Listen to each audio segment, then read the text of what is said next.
El temporizador de la cuenta atrás en la pantalla de la sala de juntas mostraba 3 minutos y 47 segundos cuando me di cuenta de que mi carrera de 20 años estaba a punto de terminar de la manera más espectacular posible. Pero permítanme retroceder y contarles cómo llegué allí, sentado en la cantina El Refugio, al otro lado de la calle, viendo cómo mi propia empresa implosionaba en tiempo real. Soy Ricardo Peña, 52 años. Y hasta las 9:30 de esa mañana, era el director de tecnología de finanzas Flujo Seguro, responsable de una infraestructura de ciberseguridad que procesaba 16.000 millones de pesos en transacciones diarias. Había pasado 20 años construyendo esos sistemas desde cero, sobreviviendo a la crisis de las .com, al colapso financiero de 2008 y a innumerables iniciativas de transformación digital que iban y venían como la gripe estacional. La mañana comenzó como cualquier otra reunión de revisión de adquisición, una gran sala de conferencias en el piso 22, pantallas montadas en la pared mostrando nuestras métricas de seguridad en tiempo real, y compradores de Monterrey y Guadalajara conectados por videoconferencia. Estábamos considerando una posible compra por 4.000 millones de pesos. No está mal para una empresa regional de tecnología financiera que empezó en una oficina de un centro comercial en 2004. Llevaba 8 meses preparando esta presentación. Cada casilla de verificación de cumplimiento en verde, cada evaluación de vulnerabilidad completada, cada requisito normativo documentado por triplicado. El sistema funcionaba a la perfección, 99,97% de tiempo de actividad, 0 brechas de seguridad y certificaciones de cumplimiento con la CNBV que hacían sonreír incluso a los auditores federales. Bruno Valdés, nuestro director ejecutivo de 35 años, se había unido a la empresa hace 18 meses cuando nuestro fundador original se jubiló. Recién salido de una empresa emergente de Guadalajara que fue adquirida por Google, estaba lleno de palabras de moda sobre irrumpir en los sistemas financieros heredados y optimizar las ineficiencias operativas. Traducción: quería despedir a cualquiera mayor de 45 años y reemplazarlo con talento más barato que trabajara 80 horas a la semana por acciones que algún día podrían valer algo. La presentación iba perfectamente hasta las 9:47 de la mañana. Estaba explicando nuestros protocolos de autenticación de múltiples capas, detallando cómo nunca habíamos perdido una sola transacción por fraude, cuando Bruno levantó la mano. No el tipo de interrupción cortés que esperarías durante una presentación profesional, sino del tipo que atraviesa una habitación como una alarma de incendios. De hecho, dijo, levantándose lentamente, creo que este es un buen momento para discutir algunos cambios organizativos que estamos implementando como parte de nuestra estrategia de modernización. La sala se quedó en silencio. Los compradores de Monterrey se inclinaron hacia adelante en sus pantallas de vídeo. Nuestra directora legal, Jimena Mora, parecía confundida. Esto no estaba en la agenda. Bruno caminó hacia el frente de la sala, con esa confianza de director ejecutivo de empresa emergente irradiando de cada paso. Ricardo ha hecho un excelente trabajo construyendo nuestros sistemas heredados, pero a medida que avanzamos, necesitamos un liderazgo que entienda los paradigmas tecnológicos actuales. Sistemas heredados. 20 años de arquitectura de ciberseguridad a prueba de balas, y los llamó sistemas heredados. Con efecto inmediato, continuó Bruno, con su voz llevando esa cadencia practicada de alguien que había ensayado este momento, Ricardo Peña está en transición fuera de su rol para buscar otras oportunidades. Las palabras golpearon como un golpe físico. Detrás de mí, la enorme pantalla que mostraba mi panel de seguridad cambió de repente. Mi presentación desapareció, reemplazada por un aviso de despido corporativo con mi nombre escrito pulcramente en la parte superior. Lo había orquestado todo, despidiéndome frente a posibles compradores, haciéndolo parecer una decisión estratégica en lugar de lo que realmente era, discriminación por edad disfrazada de innovación. El analista junior a mi lado dejó caer su lápiz óptico. Jimena se quedó boquiabierta. Incluso la representante de recursos humanos parecía sorprendida, aunque probablemente ayudó a redactar la documentación. La humillación fue quirúrgica, precisa y completamente intencional. Me quedé allí unos 30 segundos, sintiendo los ojos de todos en la sala. 20 años de semanas de 60 horas, cenas familiares perdidas, llamadas de emergencia a las 2 de la mañana cuando los servidores fallaban. Había construido toda su infraestructura de seguridad desde cero, capacitado a su personal y creado documentación que los reguladores federales usaban como ejemplo para otras empresas. Y esta era mi recompensa, una ejecución pública disfrazada de estrategia corporativa. Pero esto es lo que pasa cuando pasas 2 décadas en ciberseguridad, aprendes a pensar con 3 jugadas de antelación. Planificas para cada contingencia, incluida la posibilidad de que tu propia gerencia se convierta en una amenaza para la seguridad. Había construido esos sistemas con ciertas salvaguardas. No un código de venganza, nada tan infantil. Mecanismos a prueba de fallos profesionales diseñados para prevenir el acceso no autorizado durante operaciones críticas, como, por ejemplo, revisiones de adquisición. Sin decir una palabra, cerré mi portátil. El clic resonó en la sala silenciosa. Recogí mi portafolio de cuero, el mismo del que Bruno se había burlado como pensamiento analógico en un mundo digital, y caminé hacia la puerta. Sin discusiones, sin súplicas, sin discursos dramáticos. Solo el sonido de mis pasos sobre el concreto pulido y el peso de sus miradas siguiéndome. El viaje en ascensor hacia abajo se sintió como descender hacia la libertad. Crucé la calle hasta la cantina El Refugio, pedí un tequila derecho y me senté en un reservado con una vista perfecta del piso 22. El cantinero, un tipo llamado Toño que había servido el almuerzo a los empleados de Finanzas Flujo Seguro durante años, sirvió un dedo extra sin que se lo pidieran. ¿Mañana dura?, preguntó. Mejorando, dije, abriendo mi portafolio en los protocolos de respuesta a incidentes que había actualizado la semana pasada. A las 10:15 de la mañana, exactamente 28 minutos después del anuncio de Bruno, la primera advertencia de autenticación, engañosamente simple, apareció en sus pantallas: verificación multifactor requerida. Autorización del director de seguridad pendiente. Desde mi reservado en El Refugio, podía imaginar la confusión extendiéndose por esa sala de conferencias. El analista junior probablemente lo leyó en voz alta, con la voz ligeramente quebrada. Los compradores de Monterrey se inclinarían hacia adelante en sus pantallas de vídeo, con las cejas arqueadas. Y Bruno lo descartaría con esa displicencia de director ejecutivo de empresa emergente que había perfeccionado. Pero Jimena Mora, nuestra directora legal, no se tranquilizaría tan fácilmente. Ella entendía los requisitos de cumplimiento mejor que nadie en esa sala: regulaciones de la CNBV, estándares de la industria de tarjetas de pago, supervisión bancaria federal. Sabía que la autenticación multifactor no era solo una sugerencia durante las revisiones de adquisición, era obligatoria. Mi teléfono vibró. Un mensaje de texto de Jimena: Ricardo, ¿qué está pasando con el sistema? Bruno dice que es un fallo técnico. Tomé un sorbo de mi tequila y respondí: el sistema funciona exactamente como fue diseñado. El protocolo de autenticación que había implementado no era un código de venganza. Era una práctica profesional de ciberseguridad. Cuando manejas transacciones financieras por valor de casi 16.000 millones de pesos diarios, no dejas el acceso a sistemas críticos al azar.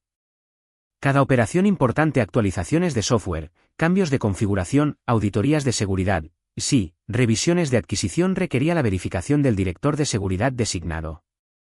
Ese era yo. O más bien, lo había sido hasta las 9:47 de la mañana. Mi teléfono vibró de nuevo. Esta vez era Marco Campos, nuestro administrador de sistemas senior y una de las pocas personas a las que había formado personalmente en los últimos 5 años. Ricardo, el aviso de autenticación está bloqueado. Bruno está pidiendo los procedimientos de anulación. ¿Procedimientos de anulación? Por supuesto que sí. Diseñé el sistema con múltiples salvaguardas, cada una documentada en los archivos de cumplimiento federal.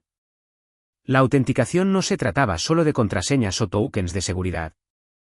Requería verificación biométrica, validación de autorización de seguridad y, lo más importante, verificación del estado de empleo activo a través de nuestra base de datos de recursos humanos. La misma base de datos de recursos humanos que había procesado mi despido a las 9:47 de la mañana. A las 10:32 de la mañana, apareció la segunda advertencia: tiempo de autenticación agotado en 45 minutos. El bloqueo del sistema se activará para proteger las operaciones fiduciarias. Mi teléfono empezó a sonar. Primero Jimena, luego Marco, luego números que no reconocí, probablemente ejecutivos tratando de contactarme a través del directorio de la empresa. Dejé que todos fueran al buzón de voz. La belleza de una buena arquitectura de ciberseguridad es que es transparente cuando todo funciona normalmente, pero se vuelve absolutamente rígida cuando se detectan amenazas. El sistema que había construido durante 20 años consideraba los intentos de acceso no autorizado durante las revisiones de adquisición exactamente como eso, amenazas. El despido del director de seguridad por parte de Bruno durante una auditoría de cumplimiento activa había activado protocolos automatizados diseñados para prevenir exactamente este escenario. No porque fuera mezquino, sino porque los reguladores federales habían visto a demasiadas empresas comprometer su seguridad durante operaciones financieras de alto riesgo. A las 10:45 de la mañana, Bruno aparentemente decidió tomar el asunto en sus propias manos. Marco me envió un mensaje de texto: está exigiendo los códigos de anulación de emergencia. Dice que es solo un fallo técnico. Códigos de anulación de emergencia. Documenté esos procedimientos a fondo, los archivé con nuestra compañía de seguros y los oficiales de cumplimiento federal. Existían para emergencias genuinas, desastres naturales, ataques terroristas, situaciones en las que los protocolos de seguridad normales podrían impedir operaciones que salvan vidas. Ser incomodado durante una revisión de adquisición voluntaria no calificaba. Pero Bruno no lo sabía. Vio códigos de anulación y asumió que eran una solución mágica para los problemas técnicos, la misma mentalidad que consideraba 20 años de conocimiento institucional como pensamiento heredado.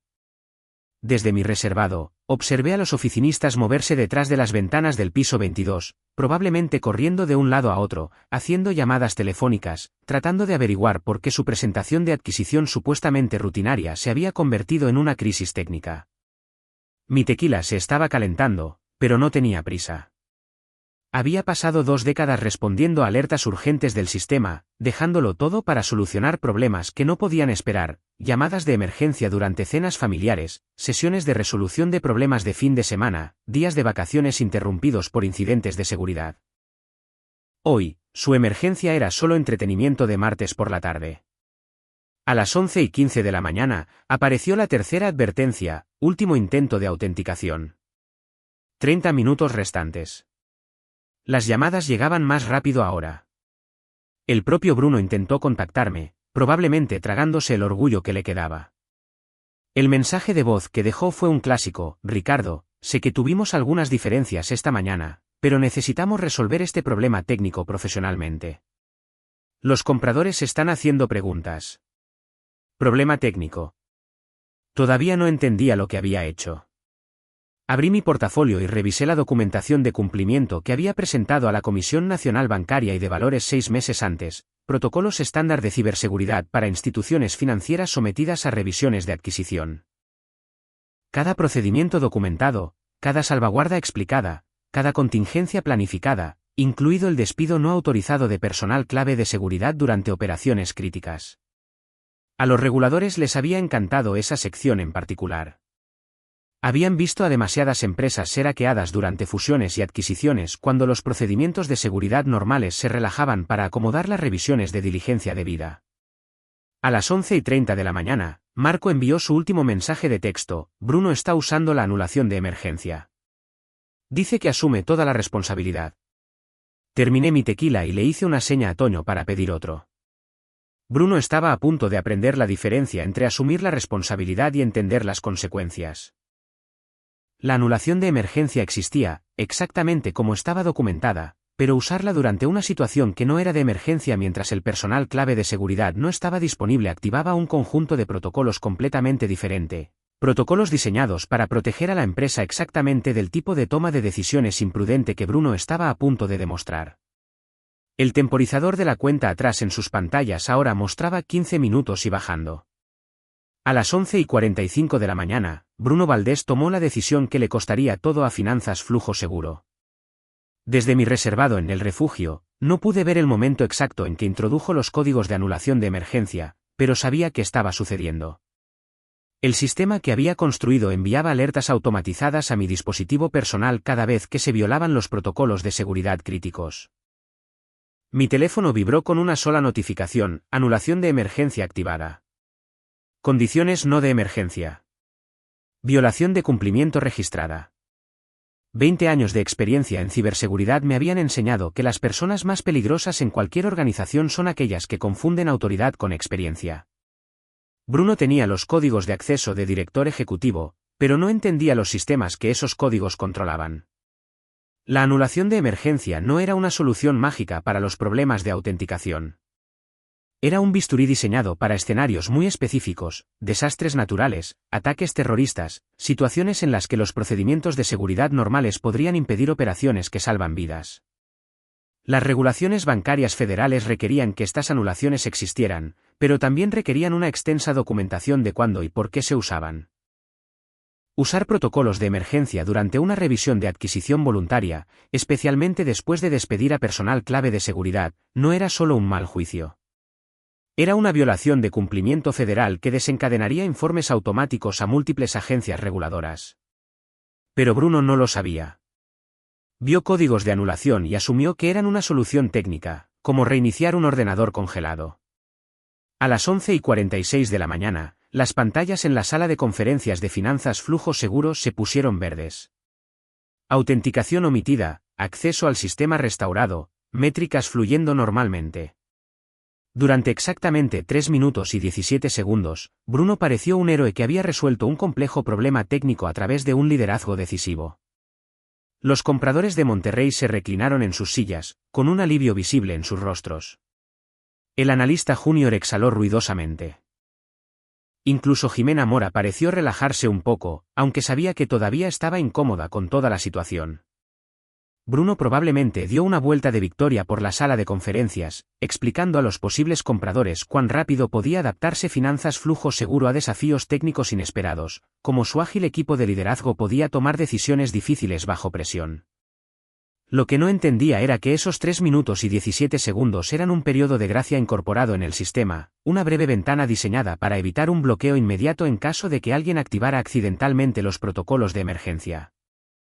Pero el sistema también estaba monitoreando todo lo que sucedía durante ese periodo de gracia, cada intento de acceso, cada consulta de datos, cada transacción procesada bajo condiciones de anulación de emergencia.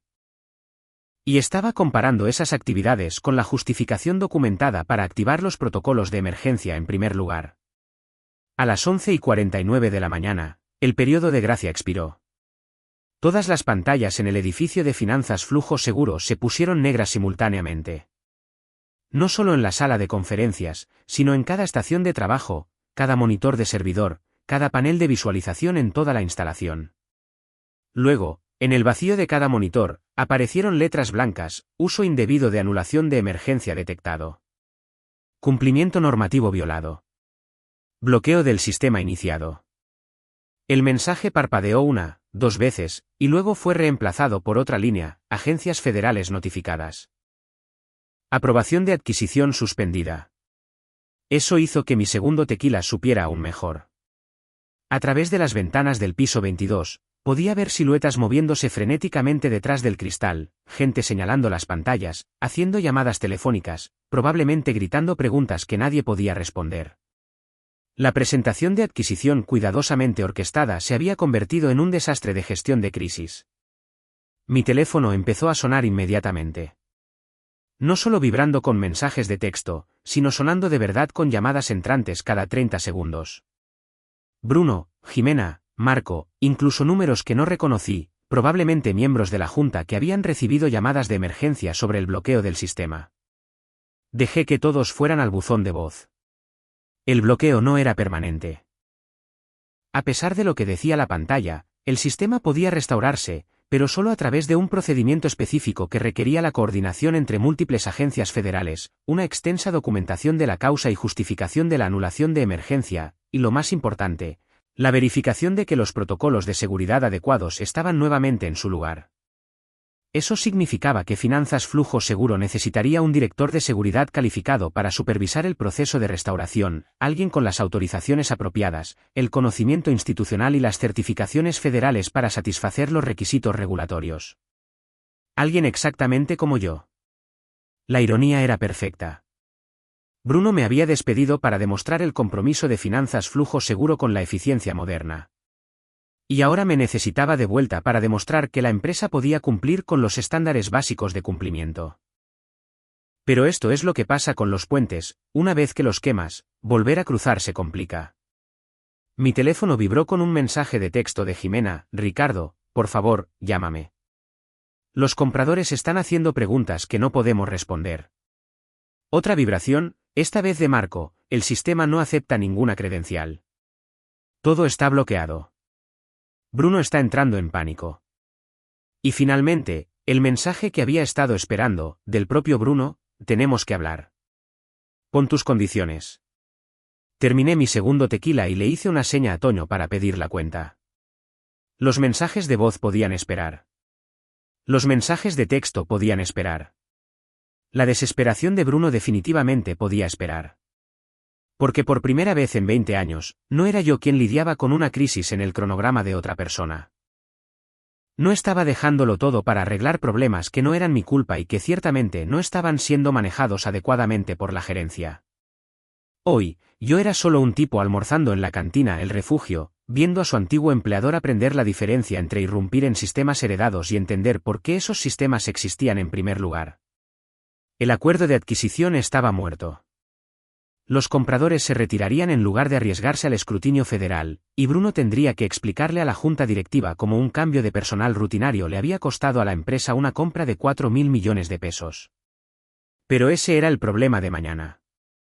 Hoy, tenía otro lugar donde estar. Tenía otro lugar donde estar esa tarde, y no era respondiendo a las llamadas desesperadas de mi antiguo empleador. Mi sobrina, Sofía, tenía una competencia de robótica en la escuela secundaria Benito Juárez, algo a lo que había prometido asistir hacía meses pero que seguía posponiendo debido a emergencias laborales que nunca parecían terminar. Por una vez, alguien más podía manejar la crisis mientras yo cumplía una promesa que realmente importaba. El viaje a la escuela me dio tiempo para pensar en lo que acababa de suceder. 20 años construyendo sistemas de ciberseguridad, y a Bruno Valdés le había llevado exactamente 4 horas y 2 minutos demostrar por qué esos sistemas existían en primer lugar. La ironía no se me escapaba. Me había despedido por ser resistente a la innovación, y luego demostró inmediatamente por qué la resistencia podría haber sido la jugada inteligente. El equipo de Sofía competía en el desafío de navegación autónoma, programando pequeños robots para navegar por carreras de obstáculos sin control humano.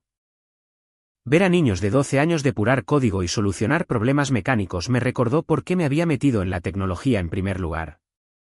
Antes de que la ciberseguridad se tratara de proteger transacciones de miles de millones de pesos y satisfacer a los reguladores federales, se trataba de resolver problemas y construir cosas que funcionaran. Tío Ricardo, saludó Sofía desde el otro lado del gimnasio. ¿Lo lograste? Era la primera vez en 6 meses que cumplía un compromiso familiar. Se sintió mejor que cualquier evaluación de desempeño que hubiera recibido. Durante la competencia, mi teléfono siguió vibrando con llamadas y mensajes.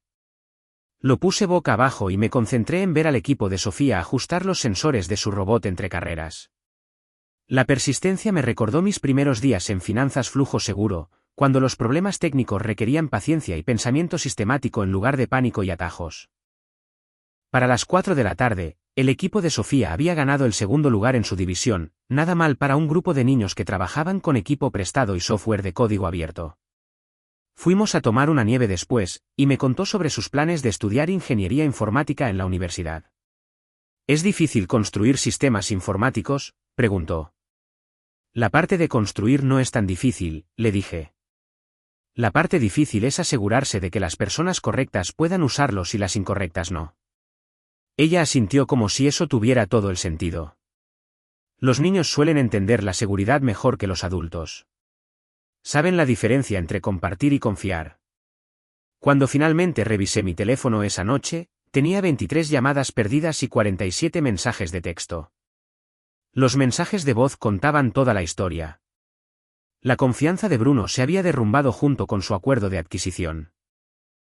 Los compradores de Monterrey habían retirado su oferta a la espera de la resolución de preocupaciones de cumplimiento normativo.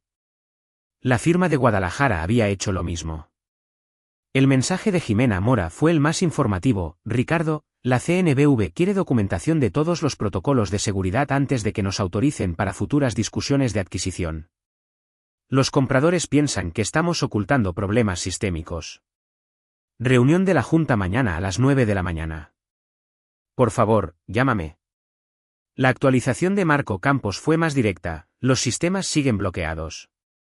Bruno intentó llamar directamente a las agencias federales. Salió tan bien como te imaginas.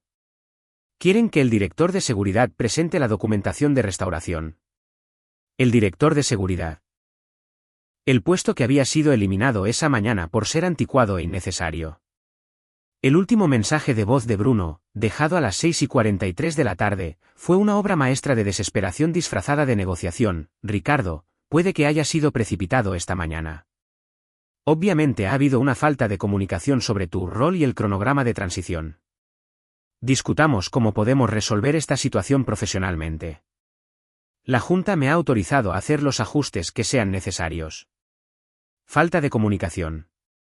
20 años de conocimiento institucional, y lo llamó falta de comunicación. A la mañana siguiente, conduje al centro de Querétaro para una reunión de desayuno con Tomás Mireles, director de información de Primer Banco Nacional. Habíamos trabajado juntos en comités de estándares de ciberseguridad durante años, y él había estado tratando de reclutarme durante los últimos 6 meses. Me enteré de tu situación en Finanzas Flujo Seguro, dijo Tomás mientras tomábamos un café. Las noticias vuelan en nuestra industria. Las noticias vuelan. La verdad vuela más rápido, sonrió. Tenemos un puesto vacante, director de seguridad de la información, liderando nuestra iniciativa de transformación digital.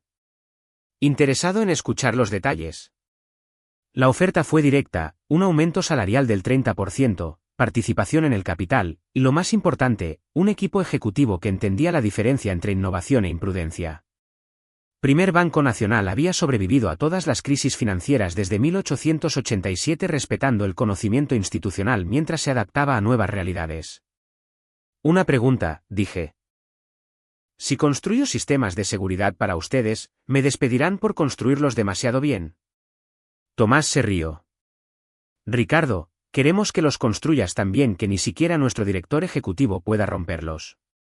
Acepté la oferta esa tarde. Finanzas Flujo Seguro nunca se recuperó del colapso de la adquisición. La investigación regulatoria reveló múltiples atajos de cumplimiento que Bruno había implementado para agilizar las operaciones.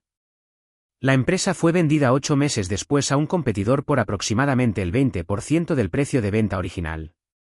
Bruno Valdés ahora trabaja para una empresa emergente en Monterrey que desarrolla soluciones de cadena de bloques para el comercio de criptomonedas. Según LinkedIn, sigue irrumpiendo en sistemas heredados e impulsando iniciativas de transformación digital. A veces me pregunto si aprendió algo de esa mañana de martes en septiembre. Probablemente no. Algunas personas ven el fracaso como retroalimentación. Otros lo ven como mala suerte. La restauración del sistema en Finanzas Flujo Seguro tomó 6 semanas y les costó 55 millones de pesos en honorarios de consultoría. Tuvieron que contratar empresas externas de ciberseguridad para reconstruir protocolos que yo había documentado en detalle antes de mi despido. La ironía era perfecta. Pagaron a extraños 10 veces mi salario anual para recrear un trabajo que ya había completado. Pero esa fue su elección. Así como fue mi elección pasar la tarde del martes viendo al equipo de robótica de mi sobrina en lugar de arreglar problemas que no creé para personas que no respetaban el trabajo. El sistema siempre sabe quién lo construyó. Y nunca lo olvida.